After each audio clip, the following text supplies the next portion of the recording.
CCI, Crash Course Instrumentation, presents episode number 26. Discrete devices, capstone, wiring, failsafe, and troubleshooting. Goal: tie everything together from Chapter 9. You'll wire common discrete devices the right way, design for failsafe, and use a veteran troubleshooting checklist that prevents repeat calls. Credit: big thanks to Tony Kuphaldt and the open source community for empowering Crash Course Instrumentation. Opening hook: if your alarms chatter, your interlocks fight each other, or your PLC inputs make no sense, this capstone will fix that. We'll wire it clean, design it safe, and test it fast. Jargon decoder, used in this episode.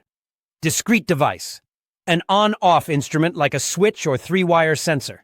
COM, no NC, common, normally open, normally closed terminals on relay or switch contacts. Fail-safe: a design where a fault, broken wire, loss of power, drives the system to a safe condition. Seal-in, latch: a contact that keeps a relay energized after the initial start signal is removed.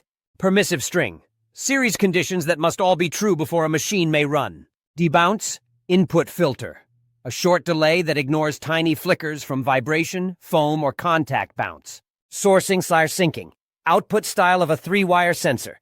PNP sources positive. NPN syncs to common.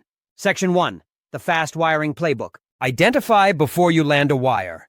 Read the device label. For contacts, find COM, NONC.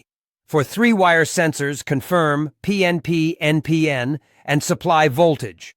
Brown equals positive, blue equals common, black equals output on most sensors. Stop versus start: use NC contacts for stop, series, failsafe. Use no for start and indications. For push buttons with Form C, verify using a meter. COM NC closes at rest. COM no closes when pressed. When seal-in done right: energize the motor or control relay with a no start. Use an auxiliary no on the relay to seal in. Put the NC stop and interlocks in series ahead of the coil so any fault de-energizes the relay. Permissives and proofs: gather your must-haves in series. Cooling flow okay, lube pressure okay, guards closed. Use clearly labeled pilot lamps to show which condition is missing.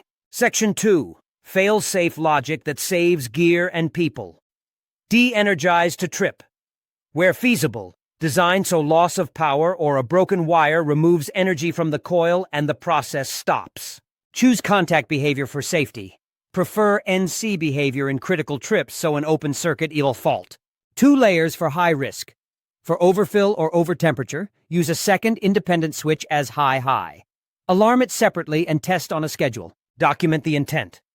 On the drawing, annotate which devices are fail-safe and how they should behave when power is lost. Section 3. Noise, nuisance, and durability. Debounce, delay. Add a 1-second on delay to kill chatter from waves, paddle flutter, or contact bounce.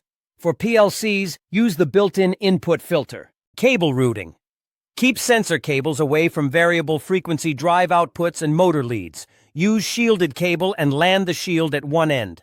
Environment matters: choose proper ingress protection. For example, gasketed operators in wash-down, dust-tight housings in bins. Add snubbers or orifices on pulsating pressure. Serviceability: install root valves, unions, and quick disconnects so a switch can be isolated and swapped in minutes. Section 4. The veteran troubleshooting checklist. 1. Is it actually actuated? Put eyes or a finger on the device. Is the float up, the fork wet, the paddle buried, the target present? 2. Prove the contact or output. Power off for contacts. Meter COM NC and COM no while you actuate. For three-wire sensors, bench power and watch the output. 3. Follow the wire. Verify terminal numbers end to end. Look for crushed cables, loose ferrules, moisture in boxes. 4. Check the input card logic. For PNP, the input goes high when the sensor is active. For NPN, the input is pulled to common. Make sure the program expects the same. 5. Look for chatter sources: pulsation, foam, vibration, dirty optics. Add a small delay or mechanical damping. 6. Verify set point and reset. Write down both. If reset is too close, widen, deadband. 7. Document and label. Update the drawing. Tag the device with set point, reset, and date. Future you will celebrate you. Tiny case file: the ghost trip cooler. A plant's cooling pump tripped randomly. The paddle flow switch was installed 3 diameters downstream of an elbow with no straight run. The paddle fluttered at certain speeds. Fix. Relocate with 10 diameters upstream, add a 1-second on delay. Result, 0 nuisance trips. Takeaways. Read the label, prove the contact, and wire stops with NC for failsafe. Seal in correctly and line up permissives so missing conditions are obvious. Use debounce, proper routing, and service-friendly hardware. Leave a paper trail, set point, reset, date, and drawing markups. Ouch. Chapter 9 in the books. Huge thanks to Tony Kuphaldt and the open source community. Next chapter, we'll build on this with smarter diagnostics and system design so you can troubleshoot faster than the problem can hide.